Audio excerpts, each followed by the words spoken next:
Yes, I totally will. Yeah, we're definitely making sure we're live so we don't waste an hour of our time. I mean, I say waste, but really, let's be honest here. Like, we would do this even if we weren't streaming.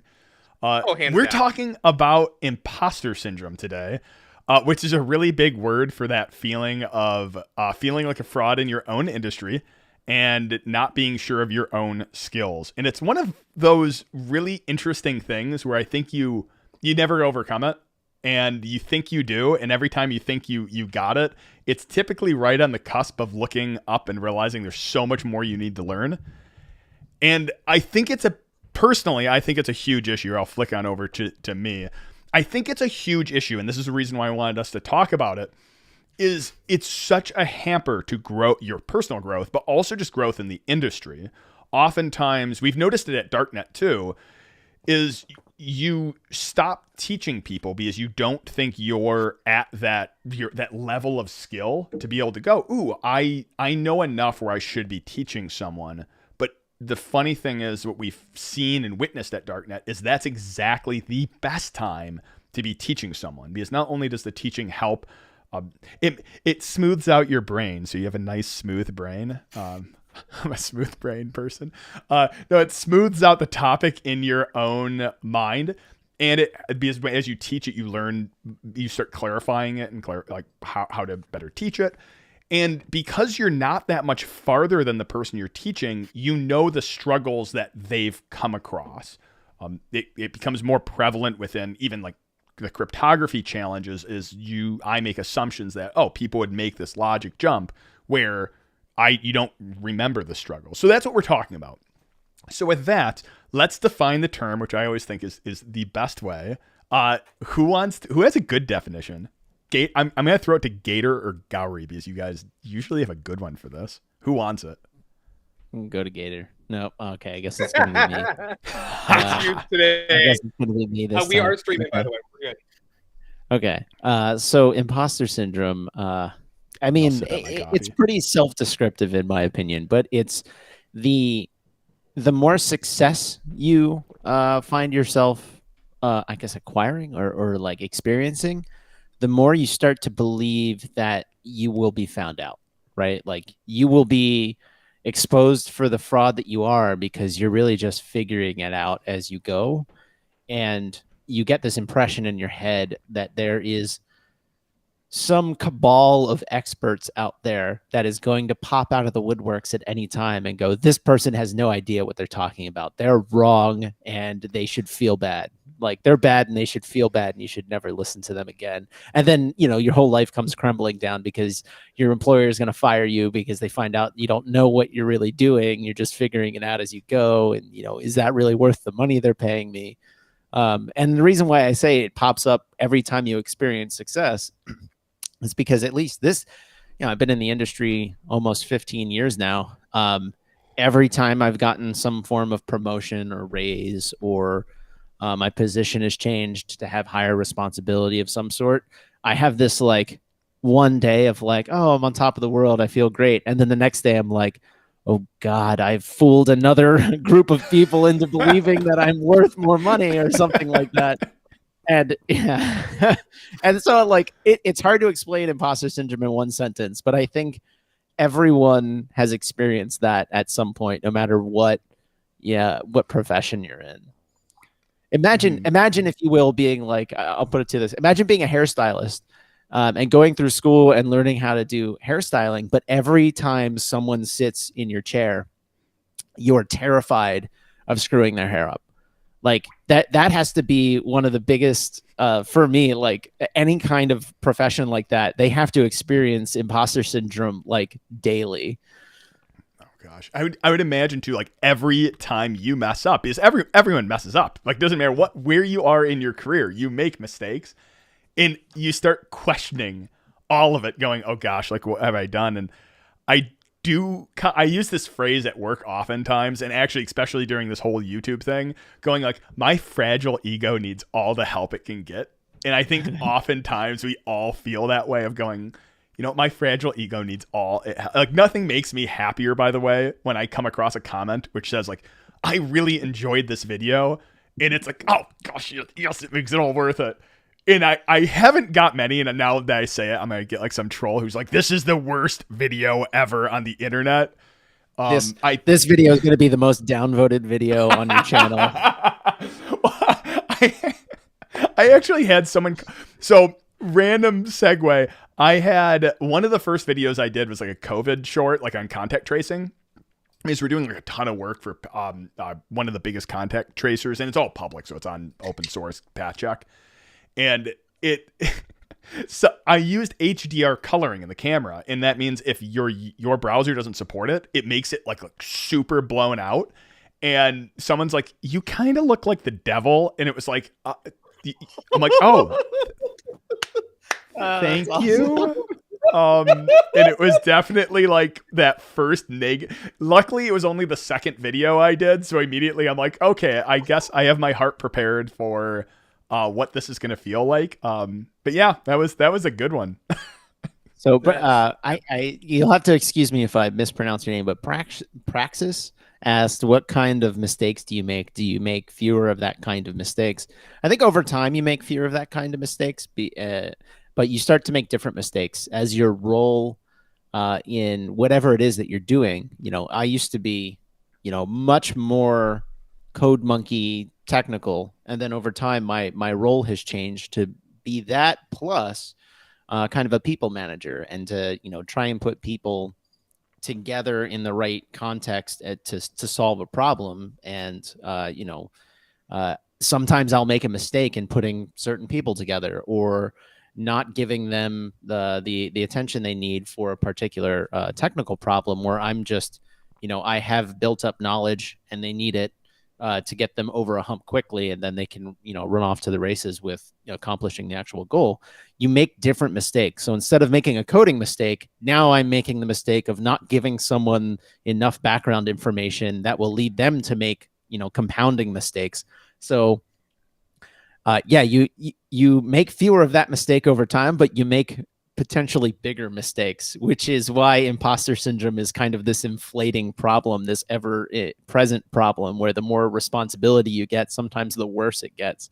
Mm-hmm. It is, I'll say this, it's why I'm convinced that there's research out there that shows that CEOs are more likely to be psychopaths, and not the right word. It's the other one. Sociopath. Why? Yeah, there is sociopathic, is because it's very likely that when you get to that level of responsibility, you have a detachment from feeling imposter syndrome, which is probably extremely helpful in being able to manage some of those situations. Like, I'm not calling it a negative necessarily, but it's kind of interesting when you put it into that context.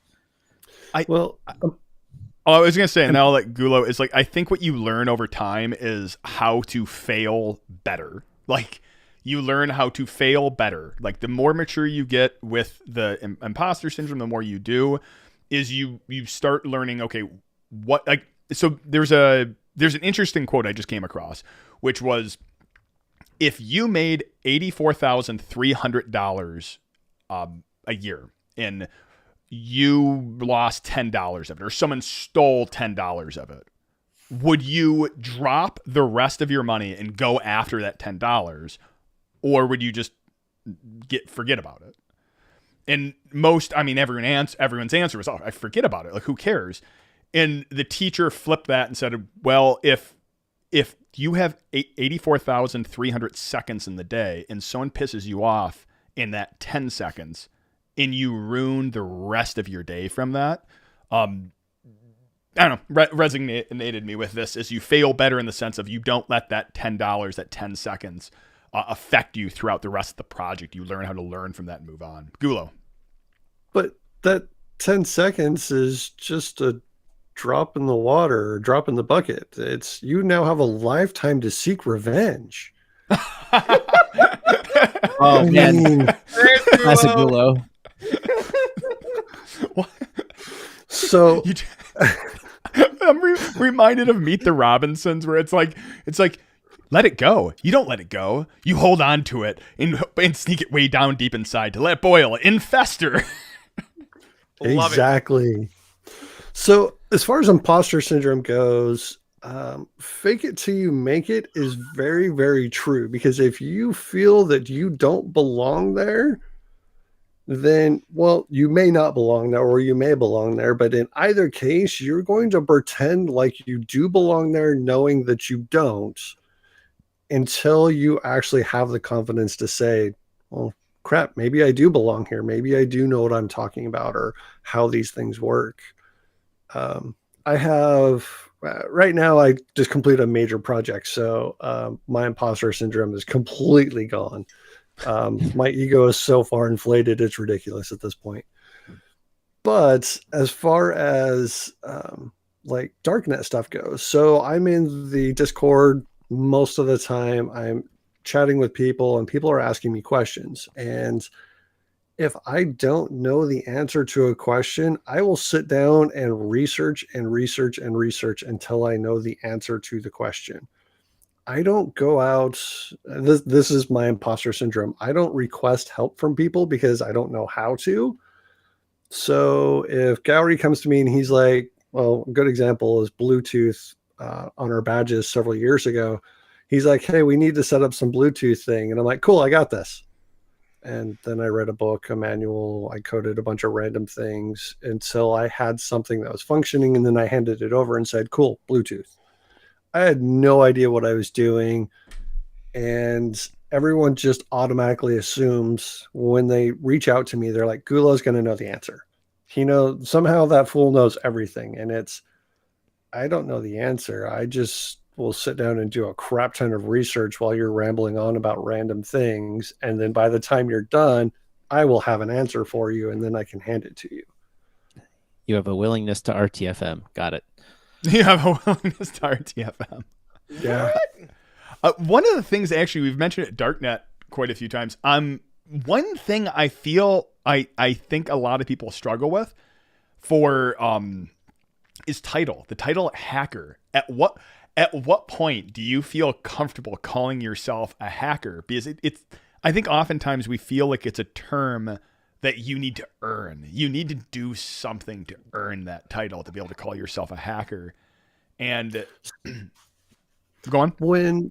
So I have a lot of people that message me on Discord again, but they're like, hey, can you hack my girlfriend's Facebook account? Can you crack this password? How do I become a hacker? How do I become a pirate? Everyone who messages me and says, how do I become a hacker? I send them the exact same book. And it's called How to Fell a Tree. And it's all about hacking down a tree. That's awesome. The book is phenomenal.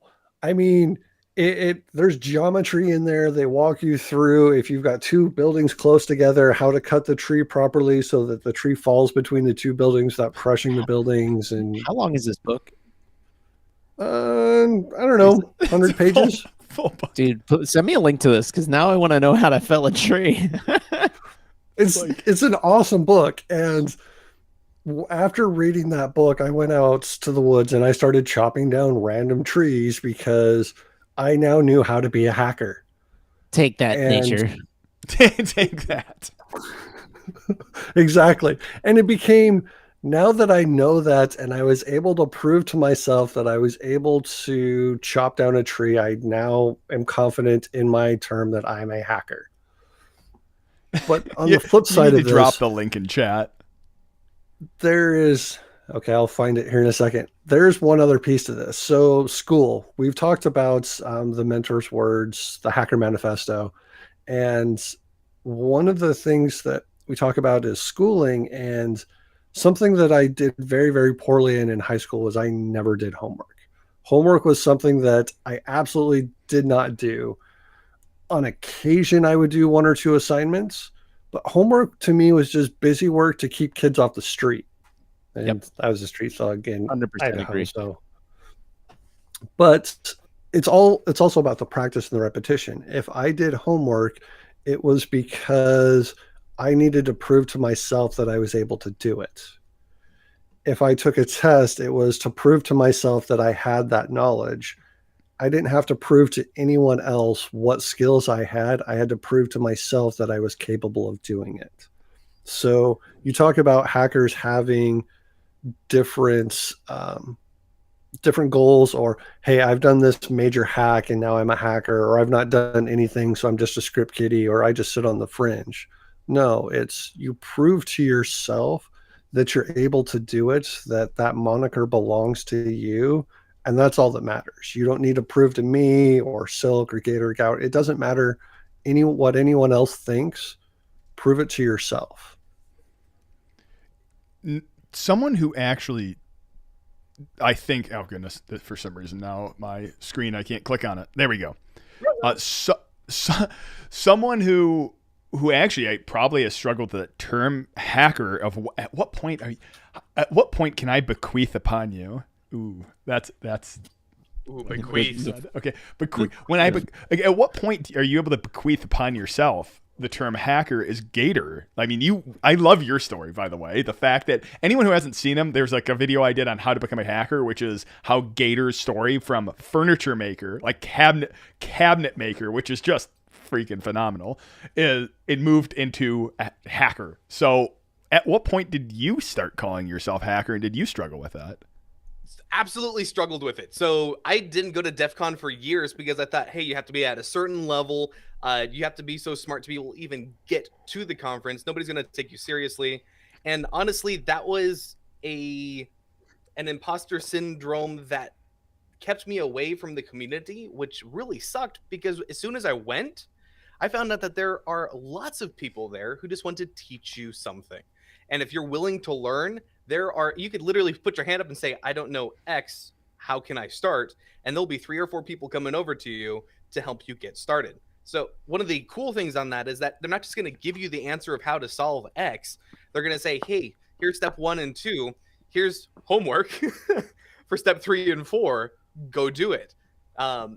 So the term hacker, honestly, is as soon as you're ready to go through and label yourself that way, do it.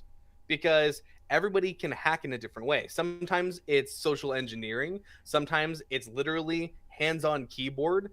It really depends what type of hacker you're trying to claim yourself as. And there is no hacker police going to say, hey, you don't embody our term of hacker. I'm not a hardware hacker. Well, go ahead. I was going to say those people definitely exist, and those people suck. Those people don't exist in my book because they suck. Well, yeah. I think there's another part to the industry, though, of if you come out and you're like, I'm a hacker and I've got elite skills, and you're like, I just cracked this person's Facebook, and you just start basically you became a malicious asshole. The community is going to step up and be like, you are not a hacker, you are a cracker, you are a piece of crap, you are not part of this community, go away. There is a technical term for these people. I mean, it's a highly technical term. It's called douchebag. It's a highly technical term. I don't want I generally dislike naming people specifically, but there's one guy in the community that I think to an extent during his younger days. Why is Gulo raising his hand right now? No, and it's this guy named GeoHot, and people may know him from I think the PS3 hack. He got sued by Sony. Jailbreak. Yep. And jailbreak. And he was one of the original jailbreaks, which he did a lot of amazing hacks. He's a very, very talented hacker.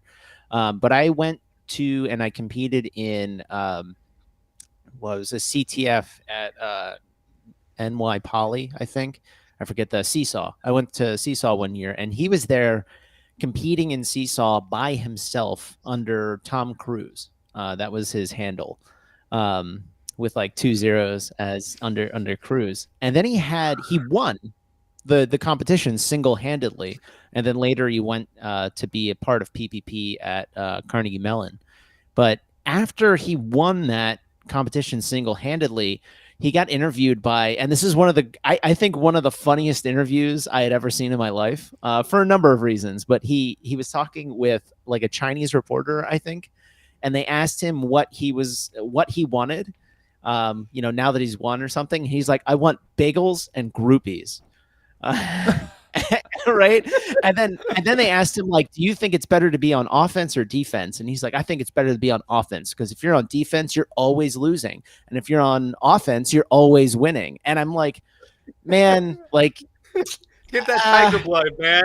like you're talented, and you got a lot going for you, but that kind of attitude will hold you back. Because people will look at it and start to say, like, yeah, he'll get us to a certain point, but it will be difficult to get beyond that point because it's difficult to work with them. And that's where I think, like, that's the type of thing, like, that could be a meme, right? He could be straight up memeing, and I'll grant him that. And if it was a straight up meme situation, then, good for him, and he nailed it.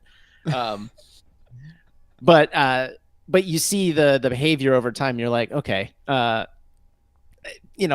maybe I'll think twice about working with somebody like that. And because I think part of imposter syndrome is humility, and that innate sense of humility where you're thinking to yourself, like, I can't actually be the expert in this. That's not allowed. Like, there's somebody else out there that has to be the expert in this. Right. Like, the idea that I could teach this to somebody, I think teaching makes it worse. Like, the first time somebody goes to, ask you and you teach them, you're like, but don't trust me. I'm a monkey. Read the manual, like what they're doing on Wall Street Bets. Like, but this is not financial advice. I'm just a monkey who likes bananas. There's a sense of that. Gulo definitely has something he wants to say. Before we do really quick, and then I'm going to hand it to him, is Digital, you mentioned Gator was a little quiet. I don't know if that was a comment to his gain being low, or he was quiet earlier because there was a problem with Twitch, so he was off fixing it. So if he's quiet volume-wise, drop it in chat, and then he can turn his gain up. Sorry, also, Gulo. before Gulo goes, I want to say we pulled up a link to the Tefella Tree, the book, and Gulo is quoting a book that was written in 1895. It's a great book. Well, and I'm literally in the process of buying it. So, gosh, I have like 2 or 3 copies of it. I pass it out sometimes. I need to drop an obnoxious affiliate link. Yes, exactly. Affiliate link. Yeah. And I just brought up my gain. It is now maxed out to the max. All right, Gulo, we've been suppressing you. Go for it. So, you actually brought up a really good point of, when you start to learn something, imposter syndrome is, do I really know what I'm doing? And the humility of it. I am, or was, or still am, a virtual reality engineer. That's something that I've been doing for 6 or 7 years now. That's amazing. And title. It was a title. Yeah, it's totally made up. When I started going to conferences and I started, like events and stuff, I started building out VR infrastructures, and we helped design headsets and wireless for headsets. And I used to throw these giant parties that had dozens of VR installations at them. And I quickly found out that I was one of the only people in the world that was doing it. I became really high in demand, and I traveled a crap ton all over the world to build VR arcades. And it was a made up title by me. I literally printed out my business cards and I told my boss, this is now my job title. And he's like, all right, cool. I can live with that. And then I started handing out those business cards, and then I started getting calls from other companies, and I started getting calls from large companies that are saying, hey, we need a VR engineer. Can you come out and help us build this? And for a while there, I was up at the top for VR engineering because there was like 3 or 4 of us at the time. And there's a whole bunch more people now, and there's far better people than me because they're staying up to date with their technology. But it was kind of a joke to begin with. Well, let me rephrase that. When I was dealing with companies like, I'll drop one, Intel. When Intel approached me and was asking about setting up VR installations, my business card said IT administrator. And they didn't take me all that seriously. So the next time I saw them, I had a business card that said VR engineer, and I handed it to them, and they're like, oh, this is exactly what we need. And so then I started working with them and they started like carting me across the planet to build VR installations for them. And it was just a BS title. And at first it was kind of a joke, but it really was a thing. And I became really good at it too. So back to the power of a business card, right? We talked about that last week. And it's fantastic that now when we're talking about making sure that you've got the title hacker, you gave yourself the title. This is exactly what we're talking about, right? Give yourself that title and go after the things that make you passionate and be able to deep dive into that, which is amazing. So fake it till you make it. It is Fake it till you interesting. make it. This is Alex, by the way. They're all Alex. They're all it's funny because I feel like titles is something none of us actually care about. Titles are all for everyone else. I do have to say I love the title because it's my company, so I get to make my own title, partner and whatnot.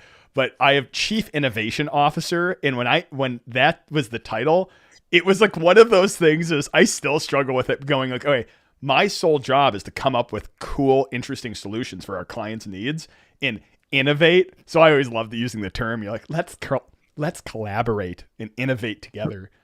Professional idea guy. Professional idea guy. I love it. But I'm doing contract work real quick. I'm doing contract work for another company, and they let me choose my own job title. I am the grand poobah at that company. They signed off on that. It's in the contract. I am the grand poobah. I have to dig out. I have to dig out my old business cards. But at one point, they let us put whatever we wanted on our business cards. They still do. Like I can get business cards made with anything on it. But for a while, every time I would get a promotion, I would just add a cyber to my title. So when I was in E2, I was a cyberer.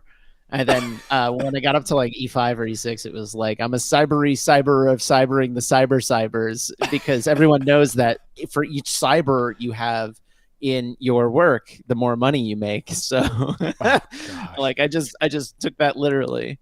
I have those business cards from him. They exist. I was going to say, I have them as well. I can confirm. The one I'm laughing at is my title when I was at GE. Was they kept coming up with new like senior roles. So it was the actual title given by the company was Lead Senior Software Security Advanced Specialist. And it was like, it didn't even fit on the business card, but that was the official title. It was like, where you have to flip around the card to see the finish of the title. Obnoxious. It's something Fantastic. Which Gowrie said is as you're learning, you fail better, but also like as you're learning the challenges, like, so I'm gonna say something which is gonna sound me like a huge arrogant person. I'm really, I mean, anyone knows me, I would hope I'm not that person, but I keep the black badge right there because just out of you. Just out of you. No, I mean, it's because it's one of those ones I'm so proud of it, and that represents. There's not that many black badges. Like they're becoming a little bit more common. Lifetime access to Darknet to DEF CON. Won it by winning Darknet repeatedly to the point where it was like during the fourth time. There's an interesting story time. I won it solo, not on a team or anything like that, all the way through. And it was my reason for keep playing was because it's the coolest competition at DEF CON. So like, where else am I going to go? Like, I remember having that conversation with Command Code. And he's like, why do you keep playing? I go, because there's not, point to me another competition, another contest, another place to go, which has cooler people than here. And he's like, good point. Why don't you join the operatives? And it's like, that's an option? Why is that? Of course I'm going to. So there was that, but I also and then do another one is I won another black badge at GurCon, and because I won every one of their cryptography challenges solo going against teams. And this year they just released more challenges, and I've won every one of those solo minus one, which I just started working on.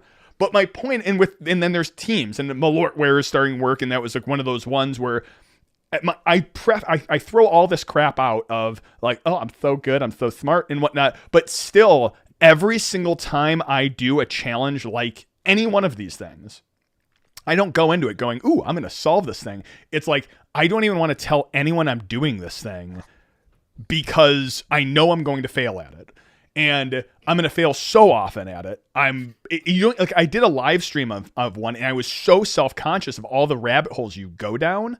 I solved the thing before doing the live stream because I was so terrified of going. No one is going to because in hindsight these challenges are simple. Like, oh, it's Rot 13, it's a blah blah blah, it's a Playfair cipher, like whatever it is. It's so clear in hindsight, but you go down these ridiculous failure rabbit holes where anyone looking at you is going to go, this guy has no idea what he's doing. And you realize that is the goal here. Like, everyone goes through this with these challenges, and it's still like, even years later after competing and all of these things and doing CTFs, like, it is still, and this is why I do it, because it's so exciting when you finally get one, but you realize, like, you still just fail. Like, you bash your head against the keyboard, and every single time you do it going, I suck at this, I'm bad at this, and you have to... This is why I have the two Muppets back here. I'm not sure if they're blurry. Is like, I use this phrase of like, I negotiate myself out of bed, and the first thing I need to do is to negotiate with my inner balcony Muppet. It's the two old men who like just make fun of the Muppets the whole time. And it's same thing. It's like, you need to, I imagine these two in my office just making fun of me during those contests, and they're the demons in your head that you need to fight with when you're going through every challenge. And there's your clip for the week. Because you've had those in the background for this long and you've never addressed them. So fantastic. Yeah. So I'm experiencing a new form of imposter syndrome recently. I guess it's not really new. It's different. I have been just in the past 2 years. So I've been taking vocal lessons for like over a decade. Since I was stationed in Hawaii, I started taking vocal lessons, and I literally never did anything with it. I think I did like one showcase, maybe 2 showcases, which is like, here, pick a song, sing it at our basically a talent show, basically, over that decade. And then like 2 years ago, I love this story. I went to a Taylor Swift concert of all things. I think I've told Silk this story. I know, I love this story. I was sitting on the I had floor seats like 13 rows back from the stage, and I remember watching Taylor Swift just have what looked like what was having the time of her life, playing a stadium for like 30,000 people, and turn around and you're like, man, everyone's just having this giant party. I'd never been to a stadium concert before, and I had an absolute blast. Like, obviously she's working, so she's, working her ass off and performing and all that stuff. But I just remember looking at that going like, that looks fun. I want to do that. So 2 years ago, I started taking lessons again, and I started up with a band, like a band collective class, where they basically just throw you in with 4 other musicians. They give you 10 songs to learn, and then they give you a bar gig, and they let you play at the bar gig. And up until that time, you have this, like, you call it imposter syndrome, giving yourself the title hacker. When do you give yourself the title of musician? Right? That's because then you're like, oh, I'm a musician. People respond to hearing that you're a musician with, a very specific response. We're just like, oh, sing me something. Or, I play. Someone commented, sing us a song. You're the hacker You're man. the hacker man. Yeah, exactly. So, people respond to like, oh, I play the guitar or I sing. They're like, sing something right now. I demand it. Like, you must prove yourself to me. It's kind of the same thing with like, oh, I'm a hacker. Charisma. Oh, really? Yeah. But now, like 2 years later, I've played a handful of gigs in my personal band, and I'm not trying to be a professional at it. And I've picked up the guitar really in the past year. And somewhere around halfway through, there's this wonderful woman on YouTube. Her name is Mary Spender. Amazing guitarist. And she had one of these things where she was learning to play John Mayer, and she was taking lessons on this YouTube video where she was failing really, really hard because John Mayer, his songs are ridiculous. The man is a beast.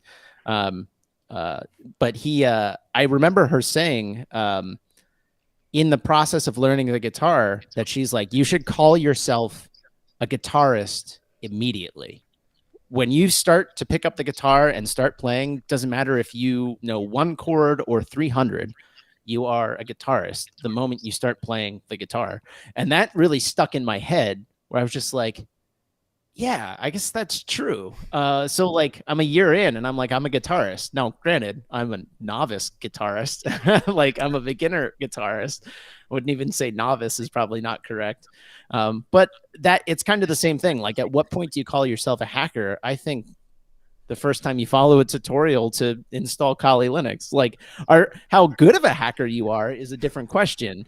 But when do you become a hacker? I think the sooner you call yourself that, the more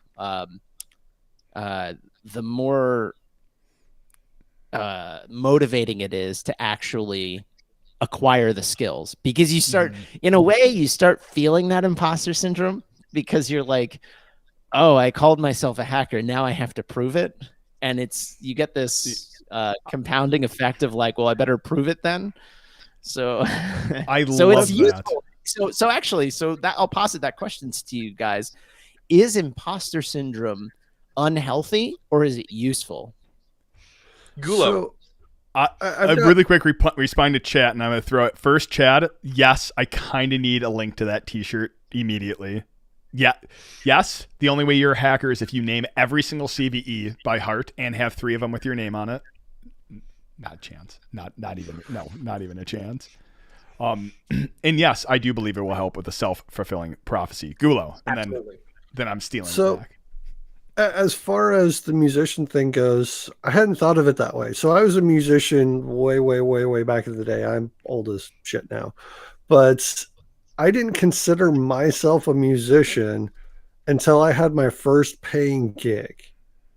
Once somebody paid me money to perform, I'm like, I am a musician. And I was like, cool, I'm all set now. I didn't have that when I was a hacker though. When I first started calling myself a hacker, I mean, yeah, I had to chop down some trees for the 1800s. Thanks, Gowrie. And the that was kind of a joke, but kind of true in a sense. I guess I set my own goals for when I can consider myself something, and generally it's very, very small goal of, as you said, if I can install Kali Linux or if I can crack a password or pop a box or something along those lines, rather than, yes, I have to have a CVE or I need to go file a patent because this new heuristic that I have that I just wrote or something along those lines. But to kind of answer Gowrie's question, is it a bad thing to have imposter syndrome or not? That I think is more of a question of, is it okay to be humble or is it okay to have a giant ego? Now, me personally, if a lot of you guys know me, I have a massive ego. Confidence is not something that I'm lacking in large swaths of my life. There are certain aspects that, yeah. Tell me about those swaths you're having ego about. Sorry, go on. Yeah. So, I'm not exactly a humble person. If you come up to me and you start talking about something, then we'll go back and forth. There's banter, just like we're doing on the show. And I'm not a humble person, but I do have imposter syndrome sometimes, but I'm usually outspoken when I have imposter syndrome as well, because you can win if you overwhelm them with confidence. It comes back to social engineering. If I think that I belong, then I belong. And you are all going to believe it because hell or high water, I belong. I believe it. Thus, you will believe it because this is social engineering, right? And that comes along with, hey, if you want to make it, you've got to work on it. And you've got to want it. I think it was an interesting thing that actually happened with my daughter last night, which was, I'm not tired. I'm not tired. And it's like, yes, you are. I was going to say whiskey, right? Little whiskey and honey. And what it was I told her, just pretend to fall asleep and just pretend you're tired. And this happened twice now, and both times it actually worked. And I think it is that fake it till you make it of, I think there is value in saying I am a hacker and in declaring it, I'm going to move towards that. I am a musician. I am a blah blah blah, and I'm going to move towards that because it's a motivating thing. I think. So Go on. you you brought up the Muppets. So you said that you have the inner dialogue of the two old Muppets that are just yelling at you and fighting you all the time. Your inner monologue is against you. So by you doing words of affirmation, I am a hacker, I am a hacker, I belong, etc., etc., that is you telling those Muppets to shut up, and eventually they will, because now you're going to believe it yourself. Whether or not it's true, you will eventually believe it. And that's how you overcome those demons that sit in the back of your head telling you you can't, is you prove to yourself that you can. Doesn't matter what others think, as long as you believe it. I'm gonna agree with that, and actually, it's funny because I think like people think that's a joke. I'm like my inner demons are the Muppets because it's just so funny to me. I love the Muppets. Like, come on, like it's freaking Beaker. Okay, but it is like because it gives them comedy. Like it is like you start hearing that voice and you go, you're not good at it. And I do think like you fight that with words of affirmation. I know for me, that's hugely like it's something like I've done that. I have started doing the goofiest routine in the morning, and I'll share it with everyone. As weird as it sounds, is like I think it is important to look into yourself in the mirror in the morning and go like, you are good enough. You are worthy. You are smart. You have a very smooth brain. No, I'm just kidding. Is like here's my book. The smoothest of brains is. But no, I think it's important to do that in front of the mirror because, like, especially I think, I'm sure in other industries too, but maybe I'm just like a giant arrogant person where I'm like, I think we struggle with this because like we personalize the problems we're facing, especially because for me, it's tied into what I do. So like when I'm doing CTF, if I fail at a challenge, it feels like I'm not smart enough to be able to solve that, knowing that the challenge is made to screw with you. I think it so yes, my inner dialogue is the Muppets, and yes, it is. I think the way I can fight that is going, nope, I am smart enough, I am good enough, I am worthy of this. I think that's something you have to remind yourself of. Is it something along the lines of so hacker culture hasn't been around that long? I mean, it's been around a couple of decades now. It's been around a couple of decades now, but are there really any clear are there any clear delineation points? Like if I'm a architect, then I have clear points in my career and my knowledge where I can define that I have hit a goal. But if you're a hacker, I mean, hacker covers a broad swath of things. I'm a hacker because I know how to chop down trees now, but I also know password cracking. I know how to pop boxes and any number of things. I could drop an entire resume for 20 minutes of all the things that I'm capable of doing. But those things aren't necessarily clearly defined as industries because we're still a very young industry compared to a lot of the other professions out there. We're getting better. There's more documentation and there's more things that are cropping up, but we're still really young as far as every other industry goes. Mm-hmm. I think the hard part is like everyone in this stream right now, I presume we're either in our late 20s or early 30s or maybe mid 30s. I don't know what everyone's age is. I'm 30. I'll be 33 in May. For anyone who's collecting personal information off these streams, there's your little tidbit for today. So we're all to an extent like a solid decade, maybe more than that into our careers. And we have some backing, at least internally, I like to say this. Now that I've gotten to this point in my career, I don't do I used to do the mirror, words of affirmation thing, but now I just default to, I'll figure it out. Yeah. Like that's my default, my default thought is, right, I'll figure it out. I don't know everything, but if I've learned anything in 15 years of being in this industry, I have figured it out. Maybe not to the extent that is, fully formed, or it's taken me 6 months to a year or 2 years, but eventually I've figured it out. And so I have no piece of info. I have, nothing behind me that says that I've not been able to do this in the past. So I have no reason to believe that it won't continue to work in the future. So Now I'm at the point where it's like, no, I have no idea how to do that, but I'll figure it out. And some people, and I've experienced this, some people take that as being full of yourself, and it's not. It's literally just like, all past performance suggests that I can figure things out, so I'll figure it out. Yeah, buddy.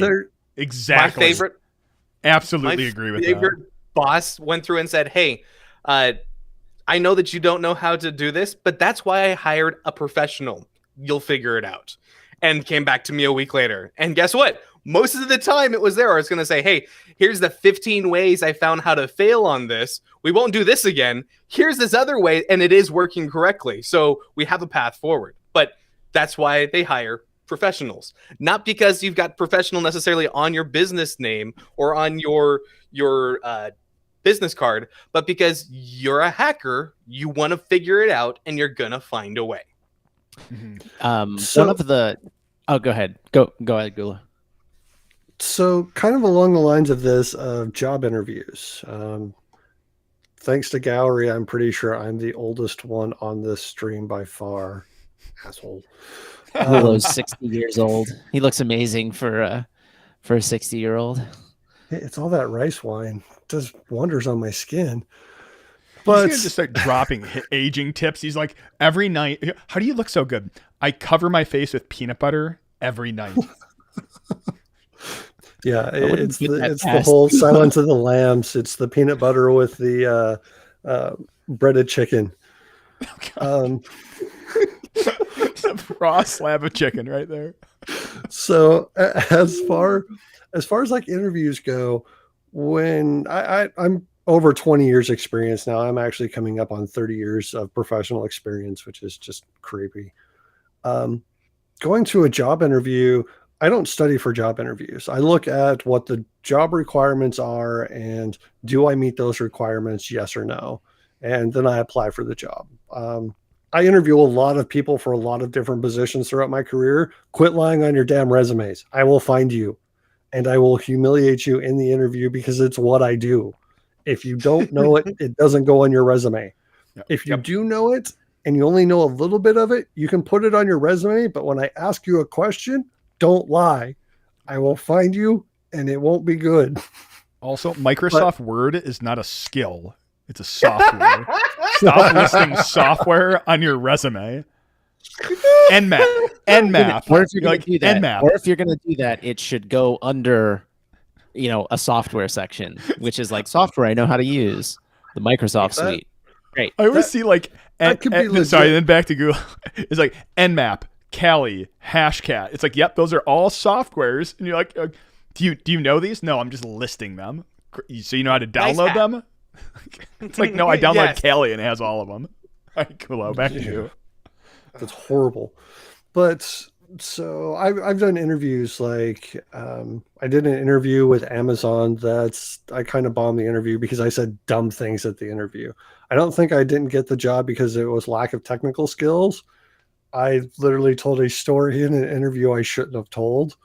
And that was just 100% my fault. But I don't prep for the interviews because I'll look at the job description. Am I qualified? Apply for it. If I get the interview, I'm going to the interview. If I know what I'm doing, I'm getting the job. If I don't know what I'm doing, then I'm not getting the job. And so I don't stress about it. If I was out of work and starving, then yeah, I might try to crack open a few books right before the interview to cram some stuff in. But in general, I know what I'm doing because I've done it for so long. And if I don't know what it is, then I'm going to tell you I don't know, but this is where I'll go to look to find that information. That is the key thing that I've seen for folks just getting into the industry. Saying you don't know, but here's how I would research it, helps solidify that even if you don't know something, you've got the tools and the knowledge of where to start that process, which then encourages the employer to say, you know what, this person is worth investing my time, money, effort, and leveling them up. For folks just coming into the industry. You have someone asking you, Gulo, what the story is, just so they can learn from your mistake. There was, I think the question in the interview, it's a quick story. There was a question in the interview of how did you handle a a poor situation, or how did you handle a situation where someone was unhappy with you? And I was in a meeting. We're in the conference room, and the CEO is sitting in there, and he goes, "I can't sign on to the Wi-Fi. The Wi-Fi's gone. What the hell's wrong with the Wi-Fi?" And he points at me. He's like, "This is your job. You need to get it up and running."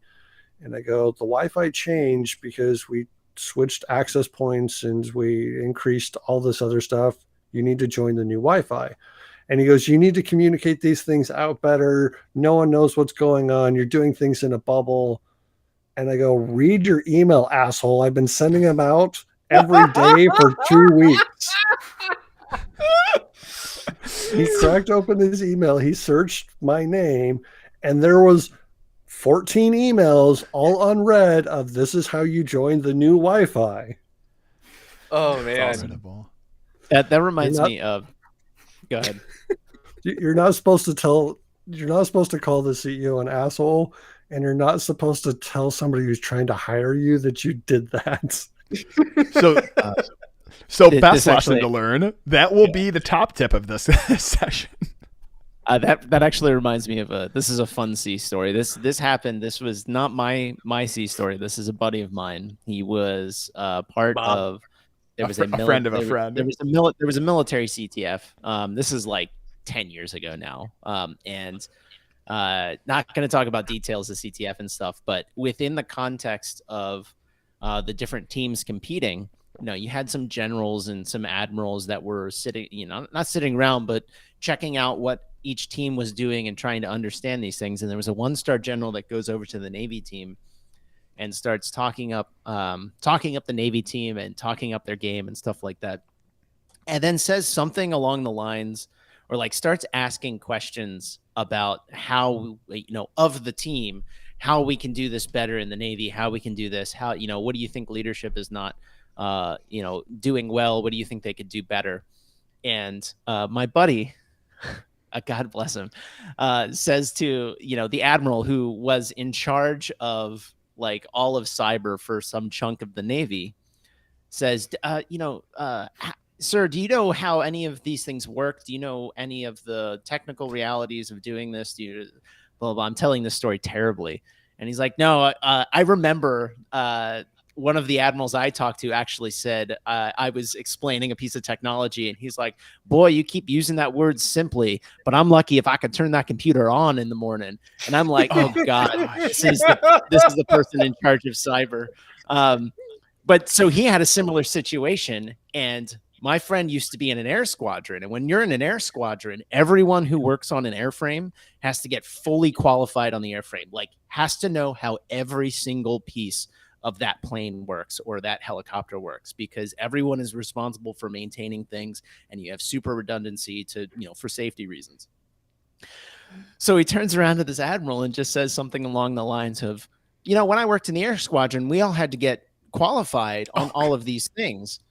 So why is it that our leadership doesn't have to know anything about how this works? Because it sounds like that is a major failure," to like the head of cyber of this. And he was just like, "Sir, you're not qualified to do this job." and to the admiral's credit, he didn't take it personally. He literally was just kind of like, "Well, shit, you're right." Go back to hacking, And we never saw him again. He never got the promotion.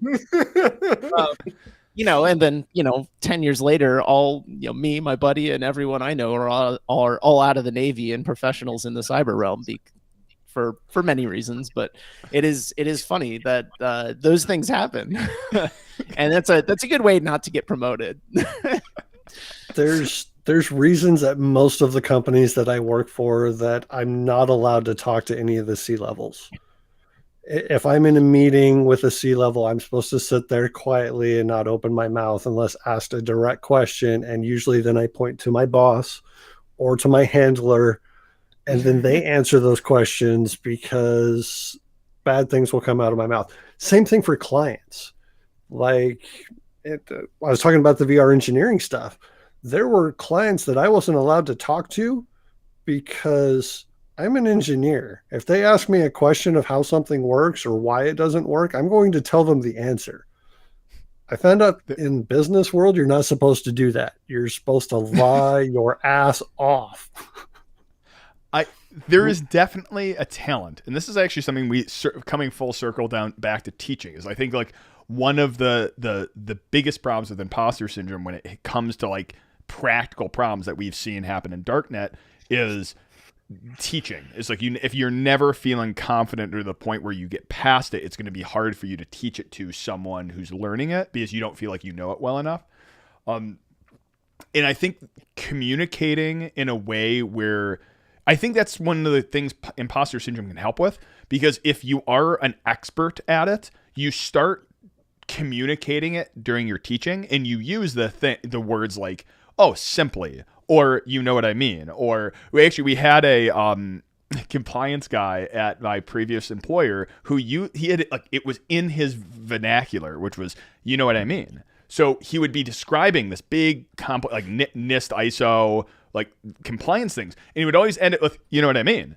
And there's one time in particular, a client's like, no, he just lost it. He's like, I don't know what you mean.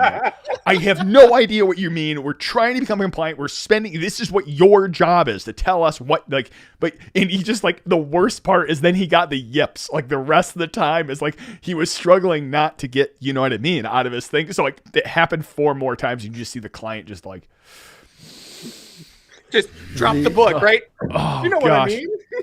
But I think that's something where imposter syndrome can help is if you're too much of an expert in a field, like you're 10 years and you're still dealing with it, you're now using those terms like, oh, you just simply do that. Like the cryptography challenge video, like, oh yeah, all you have to simply do is move it from binary to ASCII. From ASCII, you grab the word, you run it through a Caesar cipher. After the Caesar cipher, you recognize, oh, this is only letters, so it's a shift cipher, and you just do frequency analysis. And then you move it on over to Playfair. And once you get Playfair, you just have to find the keyword, which is really obviously it's Gurkha, and then you put it in and now you grab it. And now you're at the point there's 2 equals at the end, so that has to be base 64, and we're done. Like exactly. And it's simple, and it's clear, but I think when you have a little bit of that imposter syndrome, it's easier to talk through your failures of saying like, first I tried this, like this didn't work, and then I tried like a single pad thing, even though it had numbers in it, and it kind of worked, and I got that, and it's easier. So you can use that that imposter syndrome to help with your teaching, because you can say it's easier to talk about your failures when you don't think you're the genius in the field. I completely agree with that. Oop, go ahead, Gulo, and I'll go after. So there's something with that of teaching. I teach a lot of people a lot of things. If you want to know something that I know, I will sit down and I will teach you. I will walk you through it. And if you want to know something I don't know, generally I will learn it so that I can teach it to you, because I'm damaged that way. But it's interesting the way that you described it of when you're using the word simply. I use that a lot when I'm talking to a nameless dozen, or I'm doing a video walkthrough of this is all you have to do, or you just do this. But when I'm teaching somebody, I sit there and I try to figure out how to describe it to them. If I only know how to convert binary to ASCII in one way and they don't understand that, then I don't know it well enough myself. So if I can approach it and give more examples or be able to relate it to something else, then I'm going to understand it better myself, because I'm able to help walk them through in the way that they need to learn, rather than me just talking to them or teaching straight to them. So because of that, I prefer, if I'm teaching somebody, I'll teach a group of 5, 6, 10 people, but I'm interacting with those people so I can figure out how to describe things to them so that they understand. But if I'm doing a video, or even on my website, when I'm doing a walkthrough, I'm like, oh yeah, all I got to do is type in this command. And people are like, where the hell did you get that command from? I've never even heard of this program. What operating system are you even running? Right. So to that point, knowing who your audience is and what level your audience is a big deal. And making sure, hey, if you're doing a Linux tutorial of how to set up Ansible, and I'm just happy over here, I'm just using Vi, Vim, or whatever else, and this is supposed to be for a beginner. Nano is far superior. I'm sorry. Go on. Yeah. Oh, I was gonna say, don't you do that. As long as there are no Emacs people here, right? But if you are assuming people know how to get into, let alone get out of Vi versus Nano, or using a GUI interface like Atom instead, those are things that when we've been in long enough, it's like, oh, you just do X. And then when you put that, especially when we're talking about teaching, and bless people's hearts for putting up with me with this, is that, hey, here's a session on Ansible, and hi digital. Here's how we go through and start this situation where we're going to make sure this is set up correctly. Here are the brackets, and wait, you're doing this and what? Oh yeah, I just hit this keyboard combination real quick.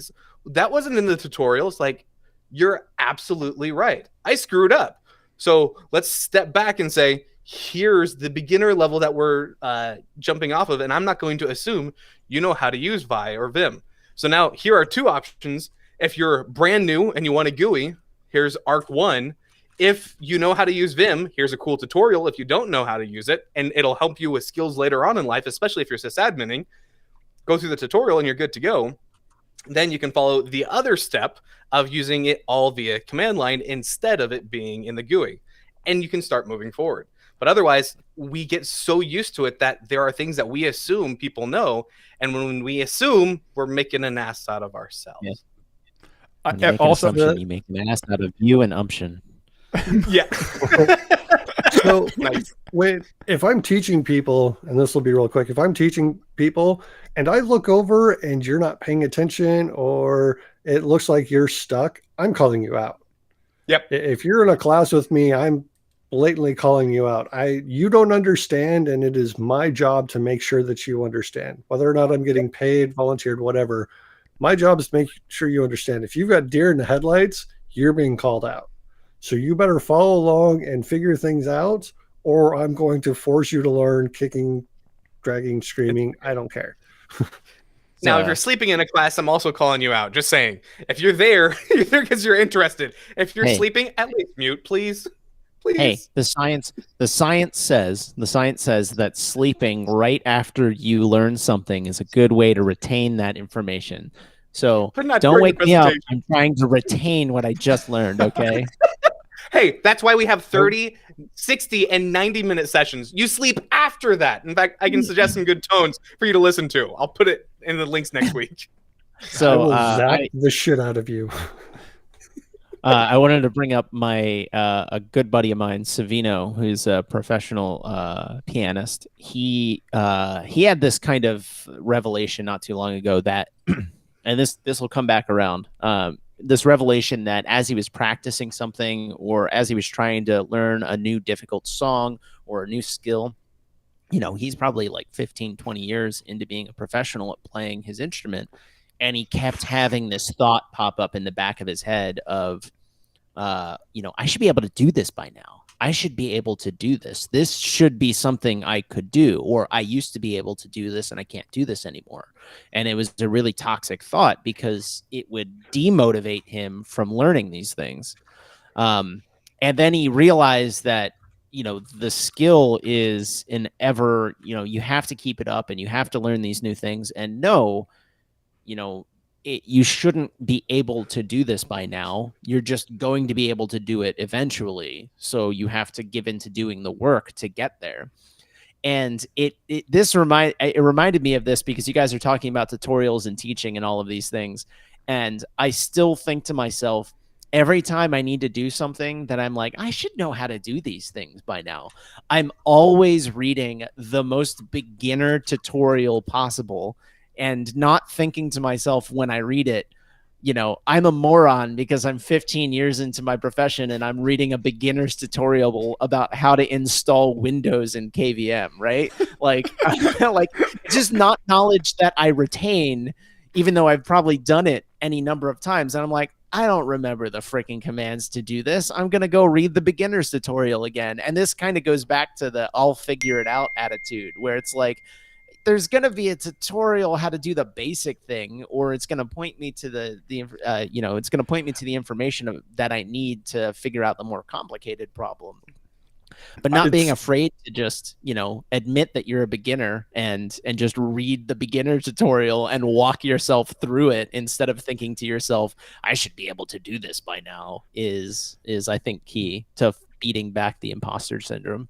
This is It's a the difference- huge pet peeve, by the way, of again, black badge challenges, all of that. I have been doing pen testing. I have hacked into Fortune 100 companies from the internet and gaining domain admin within 10 minutes. Like, ooh, I am so special. But that being said, smooth brain.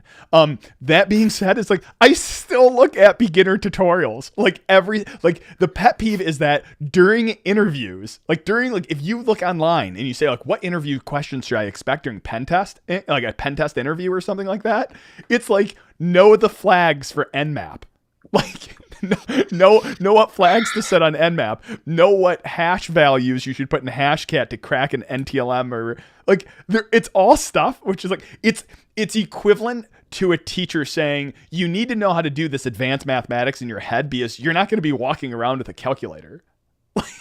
And you it's just wrong, just incorrect. You're Yeah, and it supposed to know how you're supposed to know how to do something, or like Nmap. I know how to port scan. Do I have all the command switches memorized? No, it's a waste of time for me to try to memorize those because I don't use those every single second of every day. If I did, sure, but I know that I need to port scan. I know the application's called Nmap. I will go look up the command line switches to figure out how I'm supposed to do it every single time because it's useless information for me to try to memorize. I should know where to go get the details, but I should know what I need and how to do it so that I know where to go get the details. In the tools, the best of breed tools change all the time. Like certain ones, but like let's even use Nmap as an example. Like I like Nmap and all of that, but like there's now a Rust variant which works so much better. Of course. Like, Of course, there's a Rust. Everything's in Rust now. Like I still love JavaScript. I will say it on stream and admit to it. Freaking love Node.js and TypeScript right now. You're dead to me. I'm sorry, but that hurts. You know what? You need doing web security. You absolutely need it. But like Lambda and Node.js are like the most beautiful things when you can make like a promise generating promise, which a promise generating promise pool that generates new functions based on that, and it's all single threaded. So you can now just go, okay, I'm going to send a request to 3,000 web servers and just keep filling up the promise. Either way, okay, I'm done. But there's like, I was gonna say, I heard an eggplant getting hard. Did you guys hear that? sorry, that's horrible. I was just telling Silk right before we got on stream. We use this client called eCam.live, and every time he sends me a link, I always think I'm being invited to a cam girl session with me and Silk. I guess that's what just happened. I started repurposing my shorts over, like my YouTube shorts, over to TikTok, so I'm a TikToker on. So if they ever take down my YouTube channel for hacking or whatnot, we're gonna just move over to like I don't know the site. So I should I'll have to find out a backup site. We'll do a Silk OnlyFans. Yeah. So there's a here's a small challenge for anyone. When I do my live streams, they're not on YouTube. They're not on like TikTok. They are on camgirl websites. I'm curious if any of you guys can actually. I'm not on Twitch. Well, I am on Twitch, but I don't live stream on there. What do you do on there? Go on. Actually, I set it up to live stream, but by that time I was already like. My camgirl sites have been doing really well, so that's where I do all my tutorials and streams and stuff. And I can make a little money on the side. I'm just imagining you going into camgirl rooms and then like starting a lecture on how to like Nmap scan things. Today we're gonna solder these two joints together. Here's the wire strippers. Yes, gosh. I can actually make tips from it. It's kind of cool. Oh, But so I'm curious do if you anyone just give can the find tips? any of Is my it just the live tips streams. you give? Oh no, it's so bad. Oh little gosh, bit. this stream is just going downhill. It's great. Demonetized. I warned Time you to wrap whether it. or not you should let me on here. Did you make sure to click the "This stream is not for children" button Oh, on YouTube? Yes, I did. YouTube and Twitch, we're good. Oh gosh, incredible. With that, we'll start closing it up. We're over an hour. I love you all dearly. I'm knowing that some. By the way, just looking at some of the chat right now, I can imagine there's anyone who's watched the show Elementary, there's a guy on it who like solves like big mathematical like Sherlock type problems. And Watson comes on in and he's just completely like stripped down to his underwear and he's like, I just don't like anything between me and the math. So I just imagine Gulo just sitting there with just his hat on and just going, I just don't like anything between me and the circuitry. Like I want you to draw me wearing this hat. This hat? Have you ever had solder pop while soldering? It's like frying bacon while naked. You don't do it. Bad things happen. This is a man who's speaking from experience. You can hear the conviction in his voice. Oh gosh, he's like, that's the only way they let me stream on OnlyFans. I have to be stripped down, but I teach soldering tutorials. Oh, God. I love it. All right, how are we going to wrap this up there, Silky? And with that, just follow us on OnlyFans. Oh gosh. With that, guys, thank you for the people sticking around and watching and enjoying this time with us. Really do appreciate it. Gator, why don't you start us with our roundabout way, and I can point there. Hey, Brady Bunch style. Close us up, and we'll do one more round to end on me. Gator, shoot us off. All right, so if you think you're feeling the imposter syndrome, just jump in, right? Go after what you're passionate about. And if you want to call yourself a hacker, call yourself a hacker. If you want to call yourself a pianist, you can call yourself a pianist. Make sure to specifically pronounce. Yeah, no. Anyway, just go after what you love. Pian. Yeah, no, sure. Hey, yeah. By the way, did you see me cringing every time you're like, and it's a GUI? It's not a GUI. Can we start? Actually, I'm going to start this holy war right before we end the stream. Is it GUI or is it GUI? Oh, dude, I mean, that's GIF. Hey, GIF and GIF. This is exactly the situation here. GUI. It's GUI. One's a peanut butter, It's one is an GUI. animation. What was that? What was that, Gulo? One is a peanut butter, one is an animation. All right.